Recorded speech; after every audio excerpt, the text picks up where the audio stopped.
Hi, host Eric here. I was talking with famous people, and I believe it was Yubi who suggested that we talk about the 15% rule to get Nope, into the wasn't me. president. Who was that? It was That Lorenz. Oh, it was Lorenz. What are you calling yourself today, Lorenz? Student of being LW? Oh, I Yeah. see. That's you. Oh, okay. Um, he suggested we talk about the 15% rule on the debates. I agree it's a good topic because, to me, I think it's really the reason why the status quo is broken. I think if you had real debates, if you had all the candidates from the get-go involved in them, then we would see an entirely different democracy. If people were actually debating the issues, right? If people had to be able to debate things out correctly and well in order to gain the presidency, then we'd see a whole different sort of environment in which public policy was discussed and things like that. Back in the olden days, people used to go out and watch debate between President Lincoln and Stephen Douglas, and they'd stand outside for hours to watch them debate, and they'd actually debate shit out. They'd debate the issues. They'd debate slavery. They'd debate whatever else, and what public policy should be taken and stuff like that. And it was considered worth the time to go out and watch this shit and hear them debate it. People were more engaged civically, I think, in that regard. At least some people. But the problem I see is this: that the reason why they have this rule is because they don't want the libertarians involved. The libertarians will win those debates every single time. They always do. And the reason they win the debates is because, right or wrong, or whatever you think about libertarianism, or whether this is a good reason to prefer it, libertarians have the most defensible arguments, and other arguments fall apart under a certain amount of scrutiny. I'm not saying the libertarian arguments don't ultimately fall apart under a certain amount of scrutiny as well. I mean, everything, at some point, you have to define your axioms, and that's where things get a little shaky. But I would say that there's a good reason why libertarians will always win those arguments. It's because they have the strongest arguments, and they tend to be the most rational of individuals, in the sense they tend to prioritize rational decision making over other factors more heavily than other parties. So as a consequence, they're going to win those debates, and the Republicans and Democrats don't want that to happen. I don't know what we can do about it, but to me, preventing the free exchange of ideas, preventing the competition from competing, is how cheaters cheat. That's my take on it. And the Republicans and Democrats are a bunch of cheaters. They're cheating because they prevent the competition from competing against them. Yeah. My take on it is there needs to be at least 4 debaters, no matter how small the proportion the third and the fourth people have. So just so that there's an alternative to the major 2. Right. And I like the idea of 4 instead of 3. Why did you choose 4 instead of 3? People can pay attention to about 4 things at a time, so might as well go that far. That's a practical, very practical explanation for 4. That's so TE of you. I would never consider something like that in making those decisions, but one should, of course. Other thoughts on the debates, presidential politics? For anybody who's here who's not from the United States, I can tell you that probably a majority of the United States feels upset and frustrated at having 2 candidates that nobody likes. So it's not like we're all sitting around here going, whoopee, Hillary or Trump. It's a sign that the system is broken, that these are the 2 candidates we have. But, I mean, I'm not going to vote for either of them. Who's voting here for either Trump or Hillary? If you are, I don't blame you. I mean, I can understand why you want to vote for one rather than no. I'm voting. You're going to vote for Trump or Hillary? Hold on. I don't know about for, but I'm voting against Trump. I'm voting against Hillary. I'm probably voting for Trump, although You guys can just not vote and cancel each other out. Johnson is tempting. Where is this new space we have, Taylor? Is this a garage or something? No, it's my basement.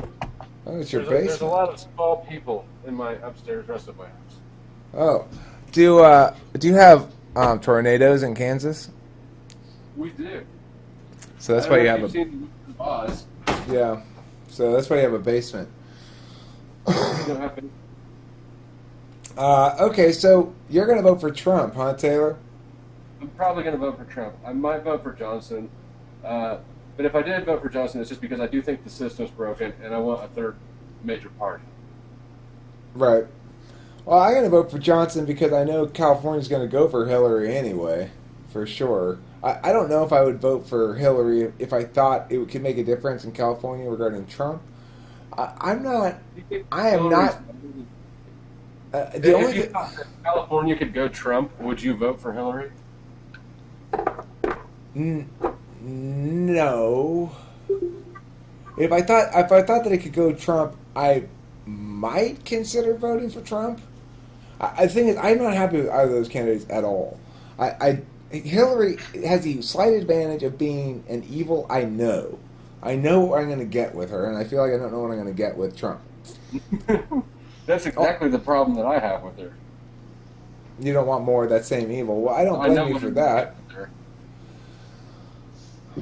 Well, but see, here's the other thing: is there's a single policy issue that's causing me a great deal of distress with Trump, which is Russia. I don't approve of his Russia policy at all. I am all for But favoring. been paying attention. This whole shit show is a shit show. Well, his buddiness with Putin is not. Putin's a great American. Yeah, Putin's a great. Well, Hillary's buddy with all the little sultans. For someone whose claim to whatever is being pro women's rights, she's really supportive of these entities that are very much not for women's rights or gay rights or really anyone else's rights. Oh, I know. Unless it's enough YouTube, she might be dead. That's what YouTube says, huh? Well, who's her body double then? Fucking fine now. Well, anybody think Hillary's actually dead? I don't really think that. Every I think that she's- Every European wants Hillary over Trump. Well, I mean, Hillary is very EU-esque. Let's put her that way. EU-esque. I don't favor EU-style politics, and I don't favor more regulation and stuff like that. But, I mean, the thing is, I'm going to end up voting for Johnson almost for sure. And I probably will too, just because Kansas isn't going to go Trump, or isn't going to go Hillary. If I still Right. lived in Missouri, I'd probably vote Trump. Eric, who do I not want to win more? Which has been that's what the elections have boiled down to for as long as I've been a voting adult. Which I think is bullshit, which is why I think Johnson might get my vote. I guess the answer to that is Trump. I guess I don't want Trump to win more, but it's not clear cut. Hillary's a fucking criminal. She deserves to be in prison. No, I'm not going to vote Hillary. It doesn't make any difference what I vote, Barry. You know why? Because I live in California. California is 100% going for Hillary, and they're going to get all of California's electoral votes. It doesn't matter if I vote for Hillary or not. I mean, I kind of think that if she was in better health, we'd get Hillary no matter what. I have very, very little faith in our political system. Yeah, I don't have a lot of it either. I mean, I think, the fact that the DNC fixed the primaries to eliminate Bernie Sanders, it's public knowledge, and that somehow nothing's happened as a consequence of that is insane. What about the whole email thing? Yeah, I That's mean, fucking true. the hypocrisy on her part of busting Snowden's ass, but then thinking her own shit doesn't count is ridiculous. And to claim that it was a mistake, or she didn't know or something, I don't think incompetence is better than her being a crook at this point. I think if you want to be the president, you gotta at least be. I think a stupid president has a lot more potential harm than a crooked president, or a self-interest president. All I have to say about Go ahead. Someone else. Go ahead, Mega Bro. all I have to say about politics is that the voting methodology is bad. It leads to this two-party system. We need something at least as good as rank voting. Well, I agree with you, and I'd like to see us change the voting system as well. But the problem is, people who are enabled to change the voting system are the same people who are interested in not changing the voting system. It's in their interest. It's in the interest of the Democrats and the Republicans to keep things as they are, and they're the ones who have the power to actually change things. That's a big wrench you got there. Go ahead. Sorry. It's a pork wrench. Now there's a push to nationalize the voting system. Is there? Oh, well, you mean for the primaries? No, for the actual election. You mean There's been have some- federal employees do it? Having the feds oversee the whole thing for the country, which is awful because that's been a huge, the decentralization has been critical to keeping it honest. The last Right. thing we want is the feds counting the feds' vote. I agree with you completely. Of course. Any other thoughts on voting and politics and the mess that is American electoral system? Let's see. Why are the Democratic and Republican parties private and get to do what they want? Too much power. Well, yeah, because they're the ones who are empowered to make decisions about it, right? So if we want to get the shit changed, we got to get Democrats and Republicans to vote in favor of releasing their own grip on power, and that's going to be hard to do. It's like they don't want to vote. Yeah, they're not even different, really. They're both. They understand that they need each other to keep the tension high, to keep everybody interested in voting for one of those two. But millennials aren't buying it, and I'm happy to know that in general. Millennials are much more likely to describe themselves as third party. Of course, millennials have the normal young person disease called not understanding that more government's not the answer. But they get over that eventually. And the point is, if they're not identifying with Democrats or Republicans, that's a good thing, because I think that one thing that all Americans can agree on is no matter what their particular political position is, it's not being well represented by these two political parties, and a third or fourth party would be a healthy addition to the democratic process. I don't think anybody's going to really dispute that. That's an easy one to win on, I think the Republicans would be a lot more appealing party if they stopped trying to get involved in morality and legislate people's personal lives. Right. They've taken a poor strategy. If you could drop the abortion issue, that would go a long way with people, I think. Well, I'm pro-life, but I think they should drop everything but the abortion issue. They're right on abortion. No, they're right on smaller, unlimited government. A lot of things. Abortion is such a personal thing. It shouldn't be politicized because, It's not a personal thing. It's not a personal thing. There is no normative system that one can apply consistently produces a moral outcome that involves the legitimacy of ending the life of that entity within the body of a woman. That entity, it's such an emotional hot button issue that can't be properly regulated that all it does is shoot the party's other agendas. But that's a utilitarian justification, Taylor. That's not adjudicating the issue of abortion. Oh, I don't I'm not addressing the issue of abortion. I'm addressing the utility of the entire party. Okay, well, you and I don't disagree then, but I don't think we should prioritize the utility. I think you prioritize the utility and all other moral issues. Fight. What? Yeah, this is our first fight. This is our first fight. Congratulations. I'm just settling in for it, actually. We shouldn't prioritize utility there in this instance, because what I'm saying is we should make the switch on all other moral issues for the Republican Party, but not that one, because in that one they are correct. And the correctness ultimately will prove itself. There's a lot of correct issues that you can't win that one, right? It's gonna be no. I disagree. I think it's gay marriage of the future. Talking points. I mean, it makes a good talking point if you argue it correctly. They're arguing it badly. The fact that they're pro-life is a good thing. The fact that they're pro-life the way they are is a bad thing. You have to argue it simply as you liberals need to produce some sort of consistent normative framework to justify the killing of these independent entities that exist within human beings' bodies. If you cannot, what? The audience can't comprehend.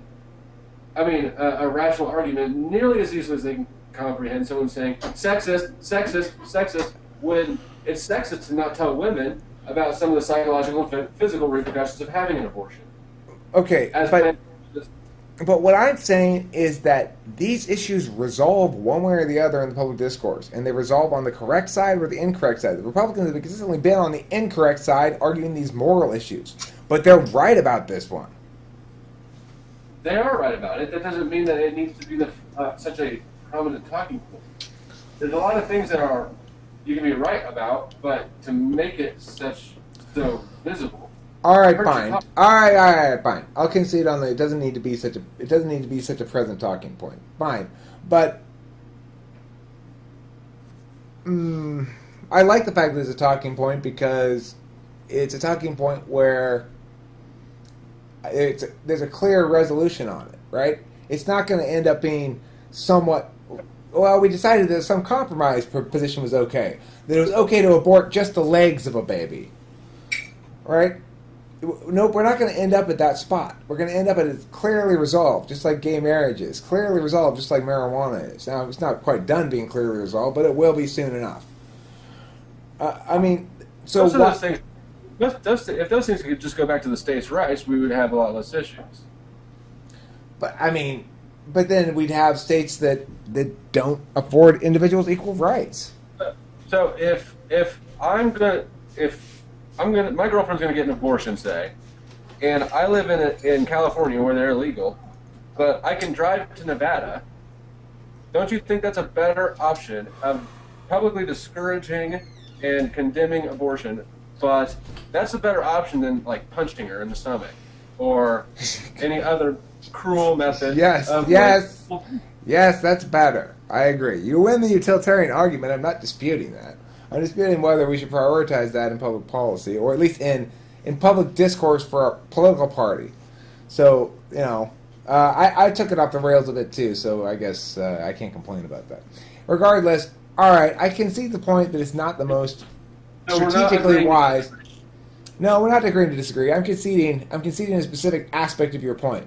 And any other further point in which we disagree is left unresolved. The concession I'm making is this. Considering the utility of prioritizing that line of argumentation in the political party is a reasonable utilitarian adjustment to make in order to promote the interests of a party that, if executed properly, would be more aligned with the correct way of thinking than the Democrats. Politicians that have a utilitarian job.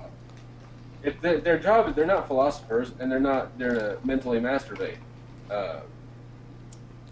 So I think in context it's very appropriate.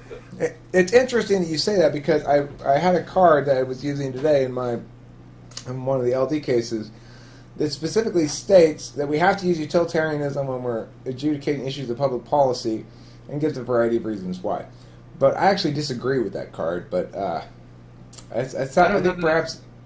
think maybe you do agree with that. I don't know. That, I'm starting to kind of wonder how strongly I agree with it. It's not a completely cut and dry thing for me, but I do think ultimately at the end of the day, public policy needs to do something that has utility. Well, we're not talking about whether or not public policy ought to do or ought not to do something. We're talking about whether or not the advocacy of what it ought to do is promoting the general good better than the quiet advocacy of what we ought to do. Oh, good. And on that level, it's hard to say. It's a little bit more challenging to say because, I mean, the extent to which the issue gets advocated well, it does change people's opinions. Public discourse is effective in affecting some sort of metaphysical change in people. If they listen to it, I mean, obviously people seek out confirmation stuff, but even in doing that, they're going to encounter some shit that's not exactly in line with what they think. It's kind of unavoidable.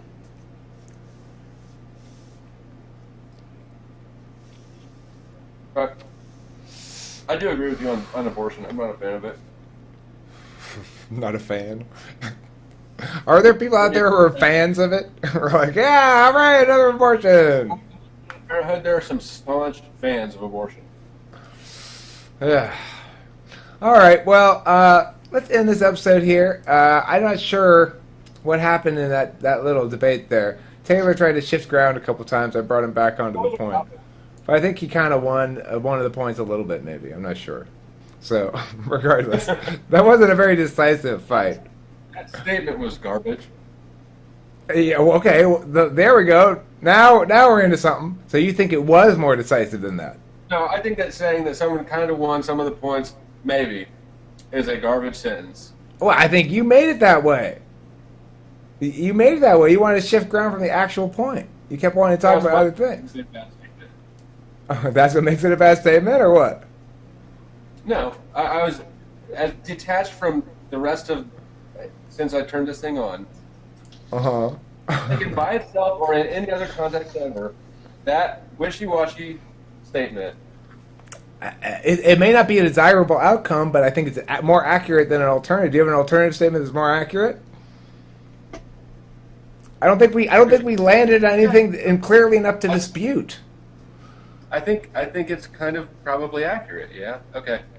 All right. Thanks for watching Talking Spanish, people. We're going to get in a fight one of these days. Don't you worry about it.